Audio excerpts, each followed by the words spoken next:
Welcome back, everyone. Thanks for sticking around if you are hopping over from the last stream, and hello if you are tuning in to just start out with this. It's great to have you. Thank you for being here.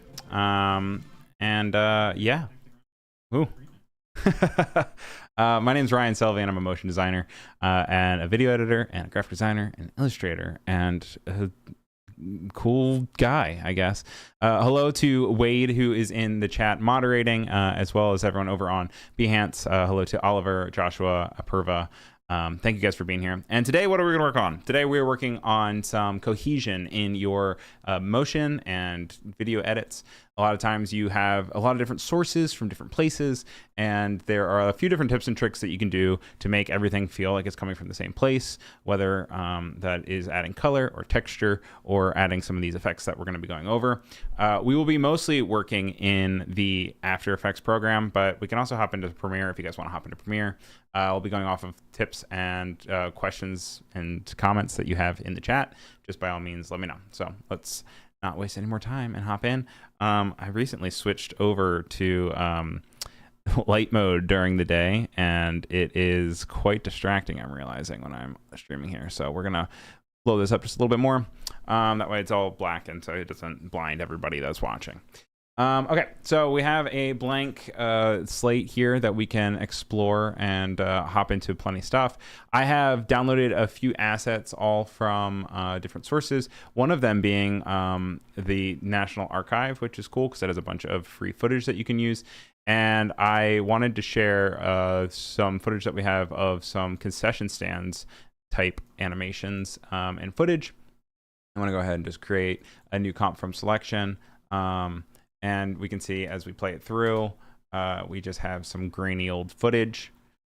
Then I'm also going to go in and I want to bring in a video of a couple at a concession stand. But obviously, this looks way more recent and frequent than our other thing. And outside of stuff like the obvious of it being old, we can also point to different things like the aspect ratio and the color profile as two reasons why these look so different.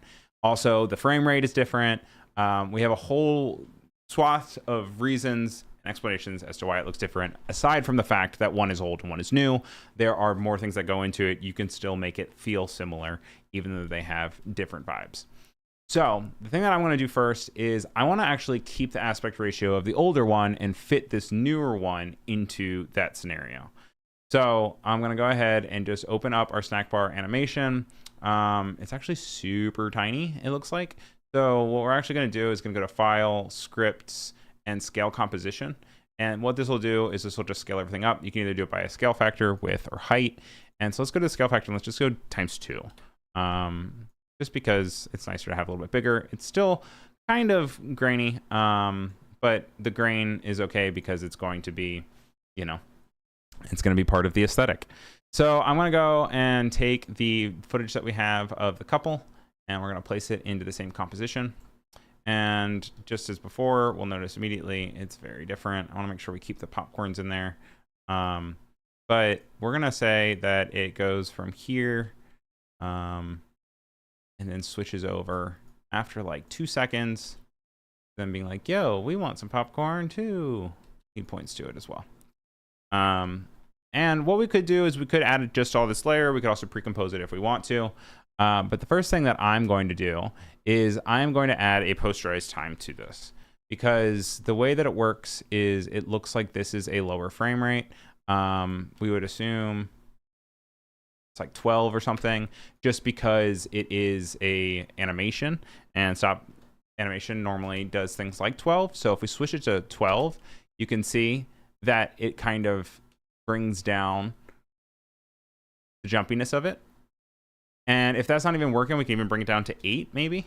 Sometimes that's even a thing. And it starts to feel a little bit more cohesive immediately. And there's still a lot that we're going to do. Don't worry about it. But the next thing that we can do is we can start to kind of add cohesion with the idea of a like a color change. And something that the other one has very clearly is this vignette. There's actually a built-in vignette on After Effects. If you just go to your effects panel and you go to CC Vignette, it can add one for you. You can increase and decrease the amount. The angle of view will also show you how much it is going in and out. And then you can also change your amount as well. You can bring it all the way out and reverse it, and it actually will look like it's kind of highlighted or overexposed on the sides, which is something you can obviously play with. And then also pinning highlights will bring in the highlights so that it kind of powers through the dark, but still darkens the darks. But we don't necessarily want that. We want to have this kind of haloed effect. So I'm going to increase it, but then as far as the amount, because I want the edges to be very dark, but then I'm going to decrease the angle view. That way it kind of expands. So we can see here that we could probably even add some more in here. And it starts to feel a little bit more cohesive. So the next thing that we're going to notice, though, is that it feels very different because this one obviously has some film grain and some scratches. And this one feels very clean, very put together. And so what we want to do is we actually want to add some film to top of this. Hi, Keys. Welcome to the stream. Now, one thing that you would think of doing is like, oh, I want to add dust and scratches. So you go and you write in dust and scratches. Which is a noise and grain effect that's in your effects, and you add it and you're like, wait a second, that doesn't look anything scratchy. Maybe I'll bring up the threshold. That doesn't bring in anything. That's because dust and scratches actually doesn't add dust and scratches, it removes dust and scratches. So hypothetically we could go to dust and scratches and we can add it to this one and then maybe increase the threshold, and you see that it starts to get a little bit blurrier. You can increase the radius. It can start to do some really wonky things, and you can play around with it too. So if you really wanted to distort your footage, and this just happens by having a high radius and a high threshold. But you can also bring down the threshold and turn it into this really like abstract, smeary thing, which is fun, which isn't necessarily the best use case for us today. But it is nice to know these effects because then you can continue to mess with them. You can also adjust the threshold to see how much you want to. No matter what you do, you're always going to run into a little bit of losing information because it's essentially blurring it out. But until then, it works. Ryan, trying that vintage look of film technique that is so hot right now. It is so hot right now, and we are going to continue to play with it. So we're not messing with the dust and scratches ones. That's to remove it. We want to add it. So instead, we are going to go here and we are going to click Add Grain. We get a lot of options from adding grain here. What you'll first see is you have your viewing mode, which is the preview, blending matte, and final output. It is a pretty resource intensive effect because it's doing a lot of calculations and informations on the back. By the way, hello to Ibrahim and the best over on YouTube. It's good to have you guys here. If you have any questions, please throw it in the chat. I am happy to answer. Now, the grain that we have in the preview mode is you can see this little box right here. That tiny little white box. That's because that's showing us the grain and it's not rendering it everywhere. When it comes to your final product, it will actually add it everywhere. If you want to be a hero, you can change from preview to final output, and it's going to add it to absolutely everything here.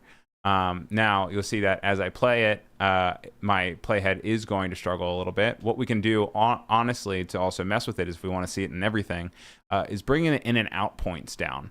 Now, the in and out points is a way that you can show After Effects just a portion of what you want to have it render, so it doesn't have to automatically just continue to render the entire footage over and over again. It's easier on your system. It makes it easier to work in small spots. Even more so on that, if you still want to do a preview, but you don't want to use this feature, you can also use something called the region of interest. And you click this icon down here and you highlight it. It will also only highlight that area. One cool trick that I use all the time is then after using region of interest, if that's actually the only spot that you want to have at all, you can then go to composition and crop comp to region of interest, but we're not doing that. The nice thing about this preview mode is that with the preview mode, you can also adjust the box within this section. So we'll say we go back into preview mode and you go to your preview region. You can change the width of it. You can change the height of it. You can change the position of it. You can also change even the color of the box if you really want to call attention to it. This is stuff that won't show up in your final product, but it does help while you are working as it goes. Hello to Dana. Dana Test. Your last name Test, or you like Johnny Test? Good to see you. Now, what we have here looks like very basic grain. I'm going to actually reset this just so it's a normal thing. Since we have it just in and out, and my computer is decently strong, we're going to try to do final output, and we're going to try to see what we can do here. Now, by default, it just adds kind of grain, which looks a little generic. But what you can do is there's all these really cool presets that Adobe already has baked in straight into the project. And what you can do is pick one that fits the best. So we'll look at this Eastman color. You can see that it's automatically a lot heavier. There's the EXR, Eastman color neg. There's Kodak Vision. I tend to really like the Kodak ones. And all of these are adjustable too, just so after you pick the preset, that's only really like a starting point for you, which is really nice. A lot of times if you're filming on actual film grain or something, you can then match this with something that at least looks similar so that it can apply to everything. I am going to go back to actually just the very first one because I liked how this looked. And you'll see that as we play it, it's going to take a second to do the rendering, and then because we're doing the full frame rather than just a little bit of it. And you can kind of see that it animates, and it still, to a degree though, feels like you're just adding grain on top of an image that is digitally manufactured, which is exactly what we're doing. But there are ways to play around with this to make it feel a little bit more authentic to the grain outside of just the preset. One of the biggest ones you can do is you can go to the application mode down here, and by default it's on add, but you can change that to film. And when you do that, what's going to happen is it's going to show the grain more so in the white areas, and in the dark areas it's not going to have as much grain because that is how film works. You can obviously adjust this, but you can see that as you adjust the shadows, midtones, and highlights, it will then also be reflected in your final composition. You can increase the shadows. And like this is real messy, but when we look back at here and we notice how blurry and choppy it is, it would actually probably be beneficial to us to go and adjust the intensity of the noise. So let's increase the noise some more. That's way too much. You can also go into color and make it monochromatic if you want to. Depending on how it is. I kind of want to have it as monochromatic. I like monochromatic. I feel like the color sometimes gets a little too distracting. And then what you can also do is you can also switch the aspect ratio. So you can like stretch it. So it's like arborited, which is cool. And that'll make it so everything is a little bit wider and looks like it's kind of like on a CRT television kind of vibe. And just for the sake of making this go fast, you can then see this is where the film is, this is where the film is not. You can increase the size once again of the preview so that we can maybe just get an idea of it. And then when we play, it should render a lot faster. You also don't have to view in full mode at all times. But this at least gives us an idea that it will probably add some nice film to it. Now, something else that you can do that is super destructive, not in the way that it's destructive to your edit, but destructive in the footage itself, is I'm actually going to get rid of this grain. We can maybe add it back later. I'm just going to turn it off because it's very resource heavy. And one of the cool things you can do is this thing that I learned through Ben Marriott, where you can blur it out and then sharpen it again to bring back some kind of a stylistic of a halo. And so what we're going to do is we're going to go to Gaussian blur, Gaussian. We're going to add it to our footage, and we're just going to bring it up. Like, what do we do? Increase some more maybe, just so that it starts to kind of get blurry. Then you can go to your sharpen, and I just do regular sharpen, and you bring it back. And then you want to just sharpen it all the way out so that it gets some details back. And when you do this, you're going to get this crazy effect. See here? Too high. and you'll see that it gives this like halo effect of sorts. If you really max it out, you can then actually go in here and duplicate it. And as you duplicate it, it will get more and more dramatic. Wow! That's not how that's supposed to work. It got a little goofy. And now we kind of have this new destroyed vintage style looking effect. And this looks really good also on animated like vectors as well. But you can start to see that maybe this is starting to feel a little bit more cohesive. Now, I'm already looking at this and I'm already saying like, wow, that black is so much more. It's so much darker than the other one. So we're going to go in and we're going to increase the amount here. And maybe that will fix it a little bit more. You can see that the edges are kind of being blown out because of our weird thing that we have with the sharpen and Gaussian blur. So I'm just going to scale it up and bring it to the side. That way we can check it out. I'm also going to increase this to half just so that it is not working as hard. It is going to do some crazy stuff here. And that might be because it wasn't showcasing it. So we can delete one or two of these and you can see the effect a little bit more. It really depends on your preference of how much you want to have this kind of have that halo effect. Maybe like maybe we do it lower and we just duplicate it more.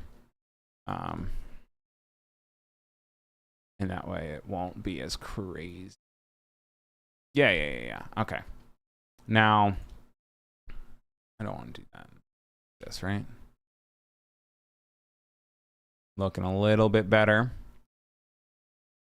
Now, another thing we can do is we can add some lens blur to there. And the camera lens blur is a fun feature that I like to mess around with a lot.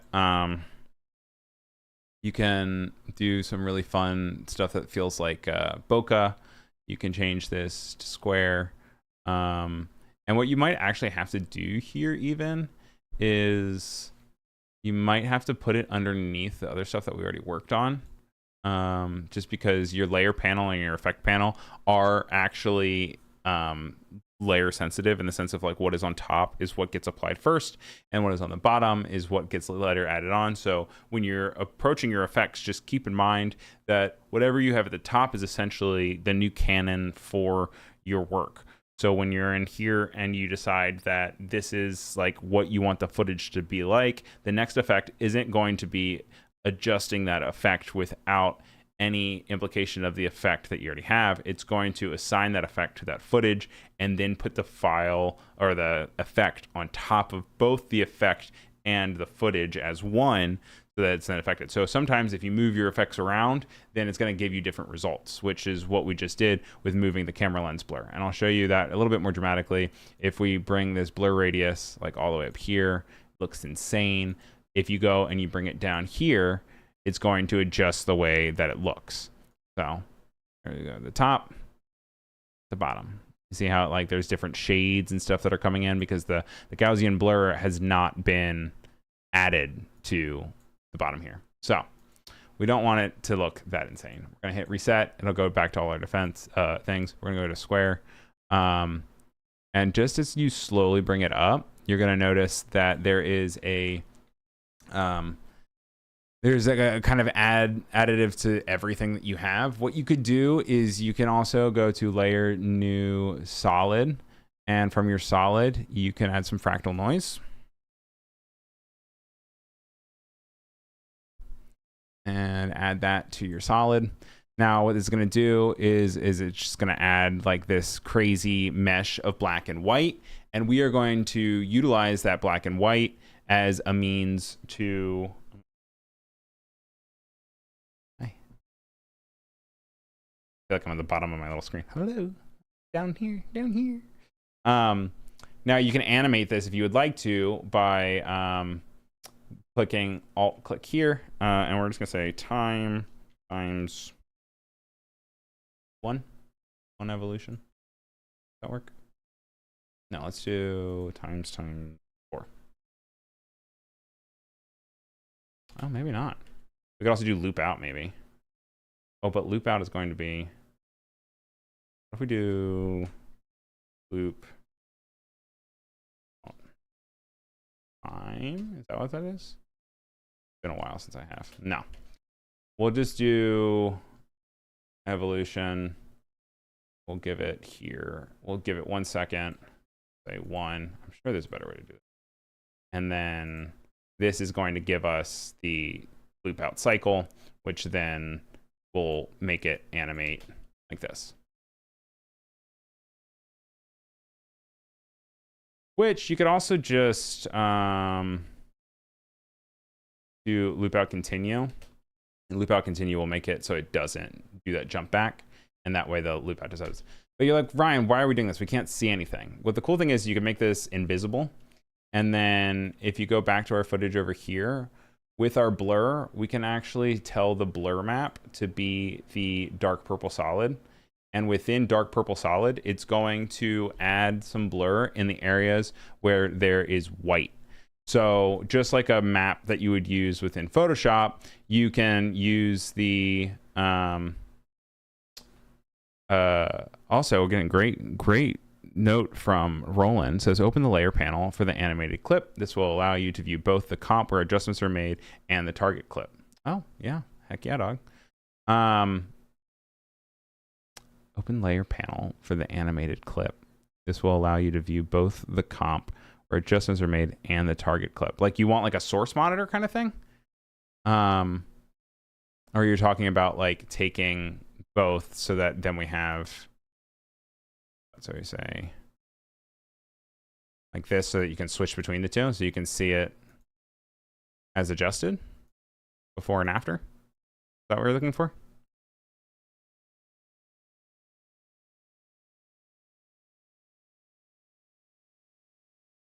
Let me know. Say it in the chat. But yeah, so we have this added here on the map. So if you then increase the blur radius or something, you'll see that it will kind of continue to adjust accordingly wherever that white is, and it will animate and move almost similar to kind of how this blur is going to move in and out. Now, I am going to notice that the dimensions of this dark purple solid need to be increased because it's only affecting a portion of it. And it's only going to apply it to the luminance channel based off the source. And you can also do like effects and masks if you want it to also adjust accordingly with that. So we're going to actually go in and change this solid settings, and we will change this to be, we'll block the aspect ratio and we'll just increase it. And you'll see that it's growing and also working alongside that. It's super messy. We can go and adjust even our fractal noise if we want to, and we can bring up the brightness. And that means that there's going to be less area where it's going to adjust the, or it's going to be more area, sorry, excuse me, of adding the film to it. Film gramming is definitely its own thing, says Keys, possibly requiring its own episode. Have you tried film convert nitrate, Ryan? I have not. Tell me more about that. Would love to know more. Now, this obviously is something that you're going to want to control to your own liking. There is severity as to how much you want to add of this lens and how much it can focus on it. So we're actually going to go in, and I'm going to bring this way back down. Now everything's gone because it is not focusing, but I don't want to do that anymore. I changed my mind. We're not going to even mess with that. Okay. So we've got that, and it feels pretty similar to this. We can continue to blur it if we want to. I feel like there needs to be a little bit of blur, actually. And maybe we put that blur on top of everything else, just to kind of vibe with it a little bit more, because it still feels too clear between the two. All right. Now now that we also have that, we could also make it glow if we wanted to. We're gonna put in a glow adjust. Let's nest this. We're gonna pre-compose it, and we're gonna say couple at the theater, and that then adds it to its own area. That way we can continue. But you'll see that when I did that, it didn't take all of the stuff that I wanted to work with it. So I undid it. I'm going to pre-compose. You're going to switch to move all attributes to the new composition. I'm going to press OK for that. And then now when we go in here, it has all of our effects that we want. And what I want to do, honestly, is I want to do an adjustment layer for this rather than it being directly on the layer itself, because sometimes that can just get too messy. So I'm going to collapse everything, and we're just going to copy and paste it onto the adjustment. Boop, boop. Doot. Copy. Welcome back to Troll Central. Hey, Sean, good to see you again. Thanks for tuning in both this morning and now. Wonderful to see you. Delete. Oh, well, I added. What did we do? What did we do, you guys? I guess because the Gaussian blur and the sharpen also need to only be on here. In the vignette, that's what's blacking it all out. The vignette needs to be on here. That said, posterized time and what have you can all be added as an adjustment layer as on top. Oh, you're saying drag the layer panel so it's next to the comp panel. Do you, because you want to see both? That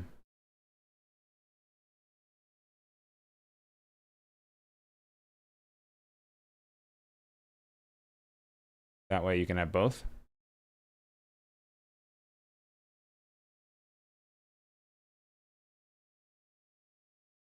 Is there a specific reason why? Because then you can kind of compare the two, but at least it shows you the difference. Oh, or you're saying, maybe what you're saying, and I think I'm picking up on what you're saying. I think you're saying you can go to your project and you can take the snack bar animation, and then within the snack bar animation, you can then put it side by side. So that way you can make sure that they look more similar. Is that what you're saying? I think that's what you're, which is a great suggestion there too. So then as we play it, we can also kind of look at it too. Where was I though? Oh, so we're gonna add like a glow of sorts to this. And we can either do this as a, once again, as a layer on top of, effect on the top of the layer that we already have, or we can also do it on an adjustment layer inside. Keith says, so Film Convert is a New Zealand company that has developed plugins and lookup tables set to emulate real film stock. Oh, very cool.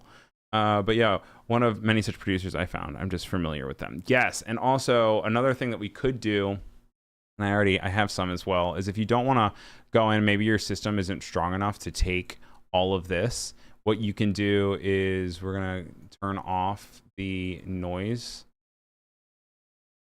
filter. Did we already get rid of it? Did I move it? Oh, it's gone. What happened to our noise layer? DC vignette, Gaussian, sharpen, Gaussian, sharpen, Gaussian. Oh, add grains right here. There it is. Oh, because it's turned off. I remember now. Which is also why it probably doesn't look as good as I want it to look. Got it. All right. But what you can also do is I have like a Super 8 film burn. And normally when I do this, even if it's mostly for this, what I like to do is I like to put it on top of everything, because then at least you have something that adds the cohesion towards absolutely everything. When you add it, it's going to be gigantic. And what you can do is you can just go to your modes and you can say like hard light if you want it to be super dramatic. You can also do multiply. Let's see, you can do add. Add's really going to pull all the highlights out for you and then kind of put it on top.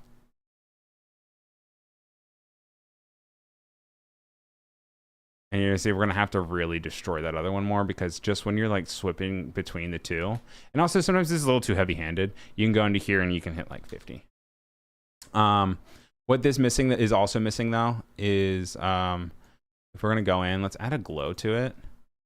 So I'm gonna do a new adjustment layer just so it's different. and we're going to put glow on top of here. And we are going to add default glow. I'm going to duplicate it, and I am going to take the glow intensity. I'm going to increase it. We're not going to worry about how insane it looks right now. Increase it some more just so that it has that vibe. And then what you do is you go into your mode, and we're going to change this to screen.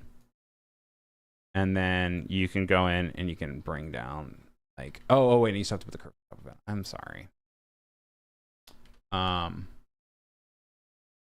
Pick color correction curves. Put it up towards the top, tippity top.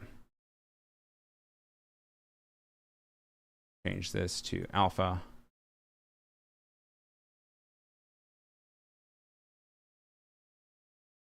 Bring down these highlights a little bit, just so there's a little bit of a glow here. Kind of adjust. You want it to really glow or not. All right. Then you can also adjust the opacity here to how much you want it to glow. It might also help to put a blur on top of something like this as well, just because this glow is a little bit hard on the amount. Oh, and also maybe it's not the intensity. Maybe it's I think it's the radius, actually. Increase the radius.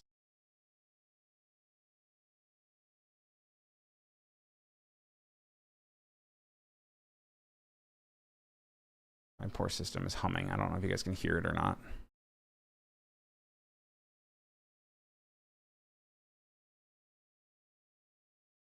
I also feel like it's not updating. I'm not seeing any changes. Because of my curves. I mean, because my curves on the top. Go back to glow.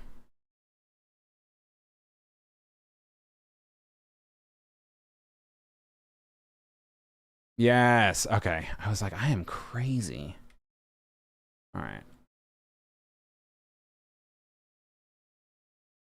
Do this a few times. Yes. There we go. All right. This has that vintage feel that we're looking for. All right. And it kind of burns into what we have going on here. So then we're going to turn back our curves back on. I'm going to reset this, and we're going to adjust it ever so slightly. That it makes more sense, and then it has the screen on it. And now you'll see when we come back over here, it kind of has that similar vibe to it now, where it's starting to feel little thing. Now, something else that's really cool is you can do chromatic aberration, which is the point of when you are let's say, oh my bad, suggesting the layer panel.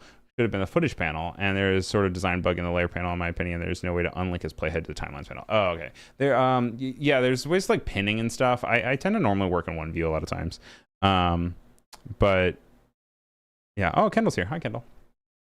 And another way that you can add this is, what is it? How do you do it? Do they have one for chromatic aberration? Yeah, baby. All right. Oh. As far as GPU, I have GPU, baby. Maybe because I'm streaming, it's not letting me. All right, we'll just go to channels, and we'll do it through channels. Shift channels. Okay, so we're gonna add shift channels here. And wait, no. That channels. Oh, channel mixer. No. 3D channel extract. Channel blur. Oh, that's crazy though. Love that. Oh, happy mistake. How do I move my channels? No, I can do it. I did it earlier this morning. Wow! That's insane. Is it just under? Let's Google it real quick. Shift channel After Effects. Welcome to Adobe Live, where I'm Googling things. Oh.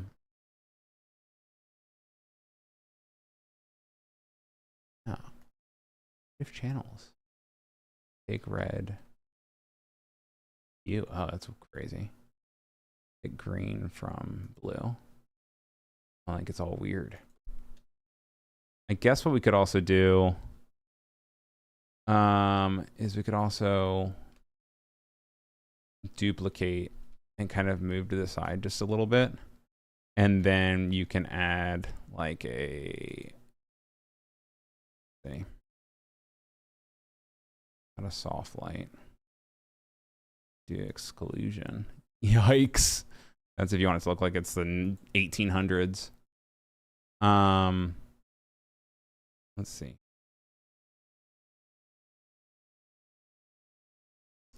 Helps just a little bit.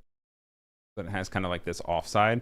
And then what we can do is we can add a transform property on top of this this one that we have. And we are going to add a position keyframe to here. And what we're going to do for the position keyframe is we are going to put a wiggle. And we have the times per second we want it to move, and then how many pixels we want it to move. So let's just do 12.1. So 12 times a second is going to move 1 pixel. And then when we add that, there's going to be kind of like a new vibration to it, which we might actually need to do. Hopefully my computer doesn't crash. All right. See, this might also be a good time to use your region of interest. Wiggle it. Wiggle it. You said it needs a median filter? Let's do a median filter. Because that's what Keys is suggesting. I think it'd be a good day for a future episode to do an After Effects to Premiere Pro dynamic link and use Lumetri color there, or in After Effects alone, use waveform, vector scope, and the grading workflow. Yeah, I understand the shift channels. Yeah, I don't know what I'm wrong with this shift channels. Dynamic link, you can definitely have it switch right back in, which is really nice. Okay. Then we have that. And then you said add a median. So let's add a median. I'm not familiar with median, though, to be completely honest. I'm going to just increase that rate. Oh, yes. Maybe we do that to the faded one on top. As it gets too close, it starts to look like AI. You don't want people to be like, this is an AI video. No, it's not. It's not. That might get rid of too much grain for it.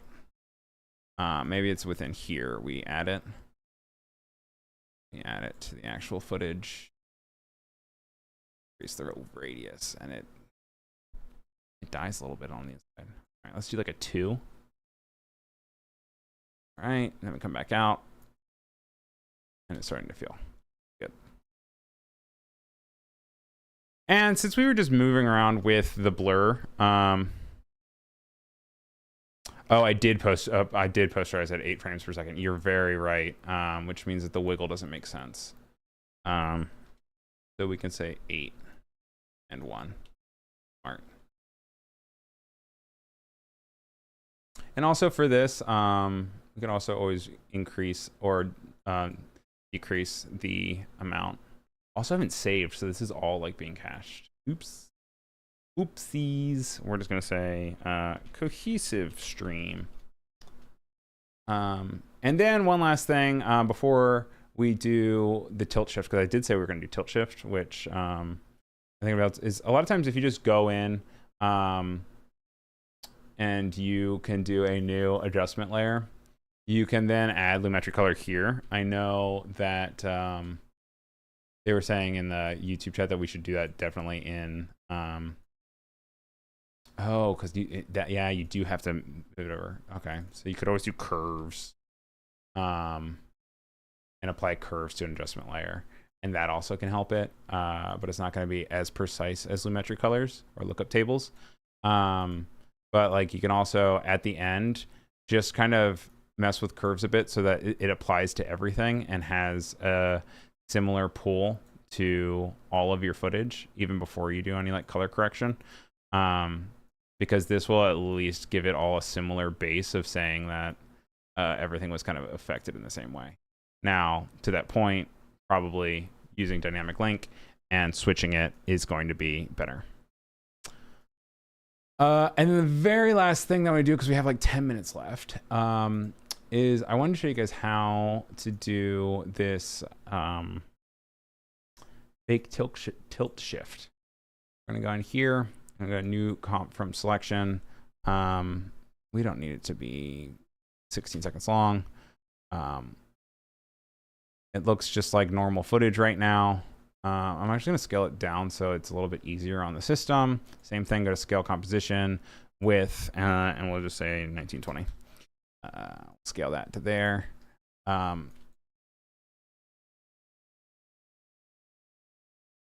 we have this vibe. So the way that you would want to make it feel a little bit more tilt shift, which could be nice, is by adding a certain type of blur on top of it that can then also be used to create the idea of fake depth, like field view.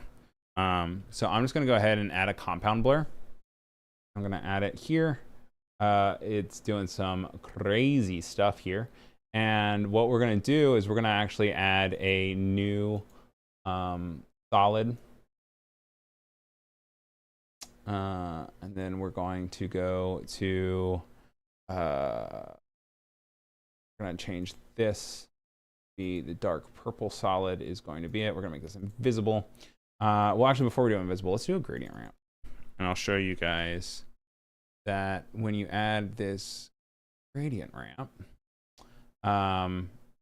it's going to take the intensity of the blur and use it for the dark purple solid. And you want to make sure this is effects and masks as well, because it is our you want to be able to use the effect to its full degree, which is being used with the gradient ramp. But you'll see like that still doesn't feel very tilt shift, because with gradient ramp it's only the front and the back, and we instead want to use something like colorama.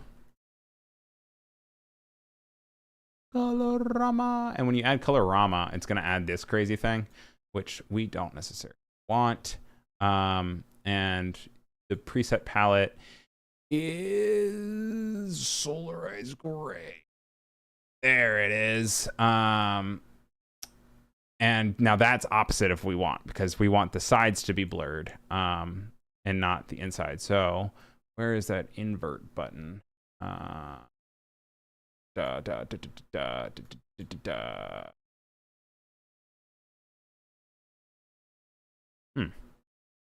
Also, always just switch it like this.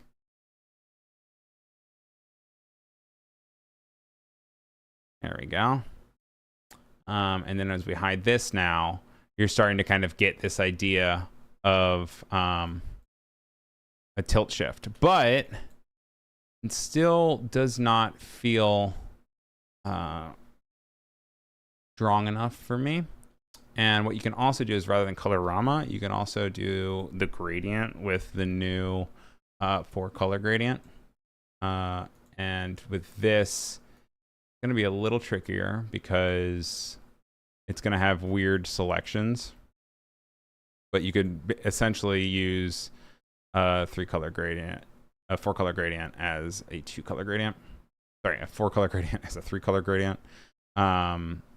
You just would go down here and you would change this to white. This to white. White. Maybe this to black. And then we're going to move the black on it. This out of the way.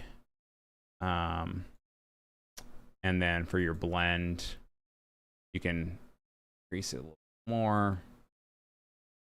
And then this has its like straight in the middle here, which feels like it's really focused. Also, if you scale it, you can Oh, you would have to scale the actual thing because it doesn't have it, does it? I had to do a full tilt shift rig with expressions for my School of Motions class and make it customizable. This is my reminder to go back through that class and finish it. Hey, Alessandra, welcome to it. And then you can see that there's these little guys down here. And we're going to use a trick that we used just a few minutes ago, again, with some posterized time. And with posterized time, it's always really nice because then we're just kind of to the top, honestly. And we'll say 8 again, and then it'll feel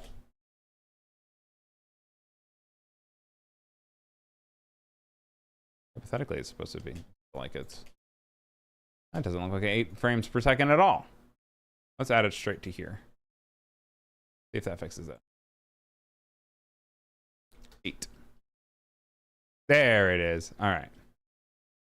And then specifically like down here, it feels way more tilt shifty.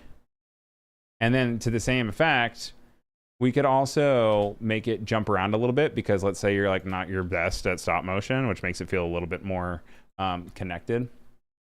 Oh, I know why, because this was an adjustment layer. This is a solid. Then we go to adjustment layer, and we're gonna say for here, turbulent displace. Take turbulent displace and put it on top. It's gonna make everything super wonky. We're gonna bring down that size to be a very small amount. A 2, maybe. Maybe we bring up this size a lot. Oh, love it, don't you? Don't you guys love it? And then what you can do here is you can go to evolution options and you can alt click random seed and you can say time times 4. And it should give like a little jump to it. Decrease this.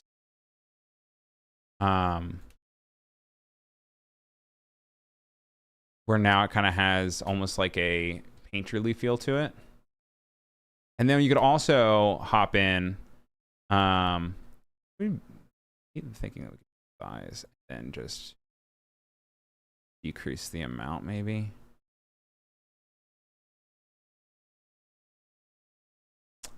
Feels too trippy. Let's just do the transform property again with this. Right. And then we're going to alt click the position and we're going to make it wiggle again. And we'll say 8. 2 pixels because we're crazy. Now it looks kind of like an earthquake. So maybe we just do 1. You could also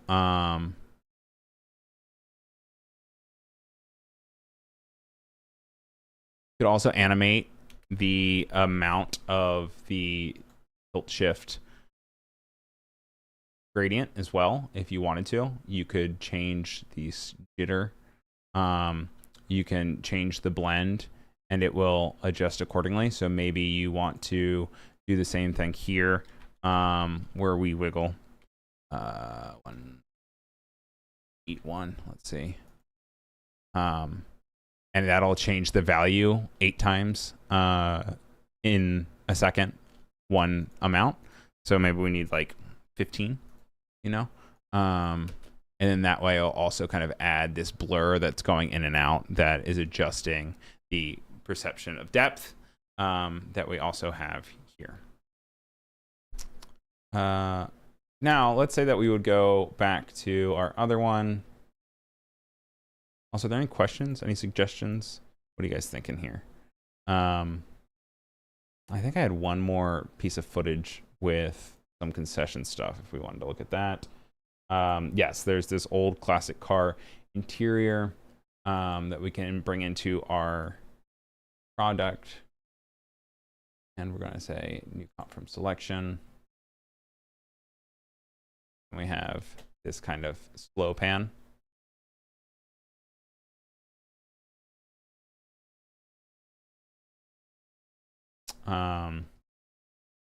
And let's say that we want to bring down some of the saturation in there. that it doesn't feel as up to date. We bring it down. You can also adjust some of the lightings here. I feel like a lot of times when you are messing with making something feel a little bit older, you can always go into your curves and really boost some of the contrast, just because like a lot of stuff kind of got lost in the shadows of stuff. And then also that makes it so when you end up going back and you bring it into your composition with the film grain, it feels more authentic. So we're going to zoom out a little bit. I'm going to cut down this section, add this. Well, you can actually even take these two and let's merge them together because they need to interact with one another. And we're going to say ghostly overlay, you know? And then we'll go back to our project and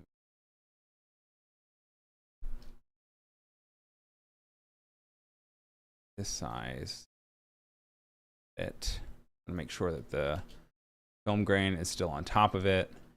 We want to maybe add some of that grain that we were talking about earlier. We can add directly to the source. We can add a preset of this. And we can change the aspect ratio to be a little bit wider so it blurs it out. And then we can very briefly look at it as a thing. We'll also, maybe we put the posterized time on here instead, but then the posterized time also affects this guy. I don't think that hurts though, because if it's going to dumb it down, it's going to dumb it down. You know what I mean? Let's just move him all the way to the top, and that'll make it feel cohesive as well. So with that in mind, we have this guy. It's mad at me because it's like, why are you asking me to do so much? We'll go into here. The best way I can describe the effect of median is like averaging colors on regions. And look at that. Now, this also, I feel like, needs that kind of ghostly blur that we had. So let's do that again. Where we bring it to the side. We'll add a median to that one because I know you want me to add a median. We're going to take off some of the curves and the hue saturation here because it's not going to be as important. And then we'll take it and we'll bring up the radius. I'm going to actually scale it up just so slightly. Hopefully that doesn't hurt it too much. We'll do like a lighten. Oh, lighten looks awful. Do overlay maybe. That gives it a real big glow, which is kind of cool. And speaking of glow, we could also do that glow effect with an adjustment layer here. Once again. And once again, don't freak out about it not being perfect. I just pressed Control-Shift right bracket for that, by the way. And then we're going to bring down slightly up. And then we're going to change this screen again. Definitely feels older. And then look at that. Look at that. Not bad, if I say so myself. And when you look at all three of these clips together, oh, we need to still add the halo to that, don't we? The vignette. That's why this one feels so bright. Vignette, CC vignette. Bring up that amount. Make it nice and dark. A good pro tip for previews for this type of work is to set previews to skip 1 to 3 every other frame.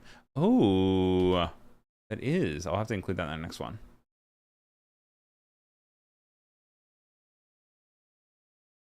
But then this hopefully starts to kind of bring things together a little bit more. To Roland's point, bringing it into Premiere and then using Lumetri lookups would be, Lumetri colors would be a lot, it would be a big help for it. But I think for just working even in just in After Effects here, making these feel a little bit more similar, even though they're from 3 different sources and 3 different times, I think is very helpful.